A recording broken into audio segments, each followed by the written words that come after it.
Assalamualaikum warahmatullahi wabarakatuh. Jumpa lagi di channel Purbojit Miko, channel seputar dunia akademik dan publikasi dosen.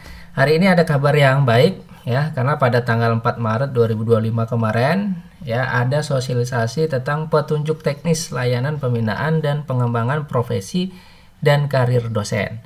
Tentunya ini isu tentang kenaikan jabatan fungsional ya Bapak Ibu, yaitu tentang lektor kepala yang tidak wajib lagi untuk ya Scopus ya. Jadi baik itu magister ataupun doktor itu tidak diwajibkan lagi dengan publikasi Scopus, atau karir khususnya itu tidak lagi Scopus, namun bisa digantikan dengan Sinta 1 dan Sinta 2. Tentu Bapak Ibu dan teman-teman semuanya penasaran. Nah, kita simak ya. Silahkan Bapak Ibu kalau ingin lihat video.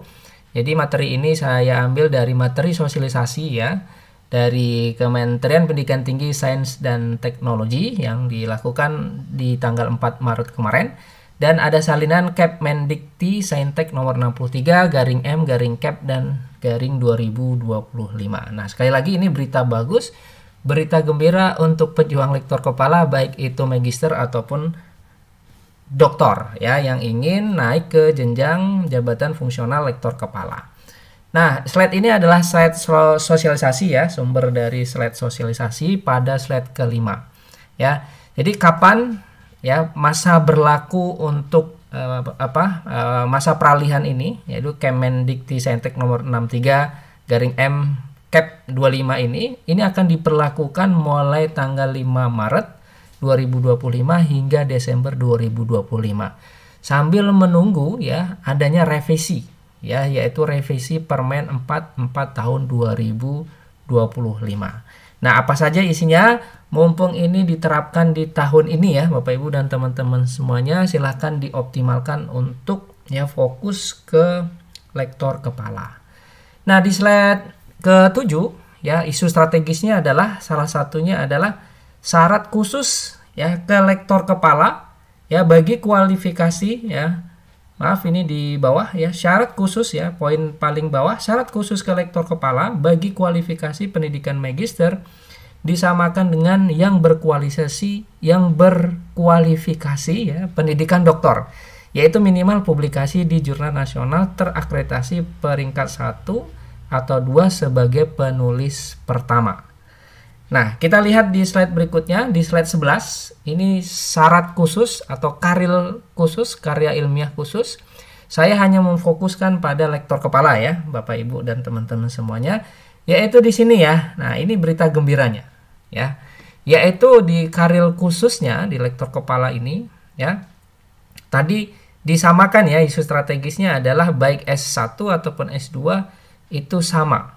Ya, kalau kemarin ya, kemarin di tahun 2024 di masa peralihan itu masih dibedakan antara magister dan doktor. Nah, sekarang tahun ini tuh sudah disamakan ya dengan berbagai pertimbangan.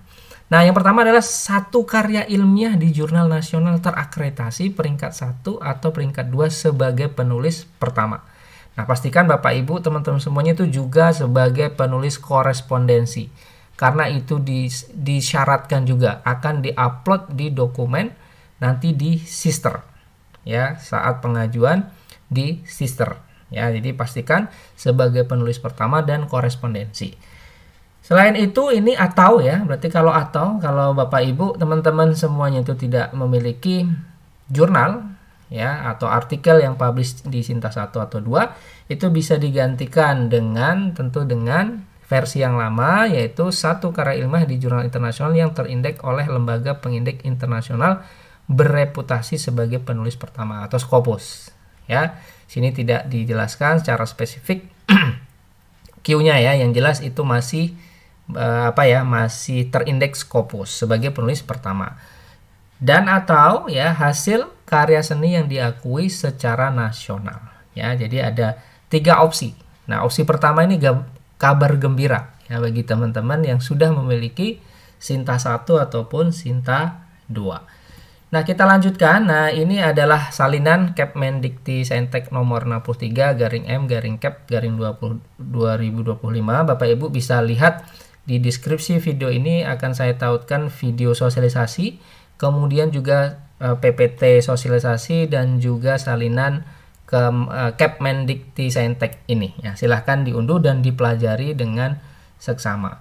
Nah, ini di halaman 5 ya dijelaskan secara jelas ya bahwa syarat khusus untuk lektor kepala itu sama ya seperti yang di slide sosialisasi tadi, yaitu 1 karya ilmiah di jurnal nasional terakreditasi peringkat 1 atau peringkat 2 sebagai penulis pertama. Nah, silahkan mumpung ini masih bulan Maret mulai fokus untuk membidik ya jurnal-jurnal yang Sinta 2 yang mungkin relatif lebih cepat, ataupun juga Bapak Ibu punya paper yang mungkin awalnya ingin disubmit ke Scopus, mungkin bisa beralih ya ke Sinta 2 ya. Silahkan di diukur-ukur kira-kira Bapak Ibu teman-teman ini lebih berpeluang ke Scopus atau ke Sinta 2. Nah, bagaimana timeline dari peraturan ini ya? Ada 3 gelombang ya di tahun ini ya. Ada gelombang 1 Maret sampai Mei, kemudian gelombang kedua ada Juni Agustus, kemudian di gelombang ketiga September hingga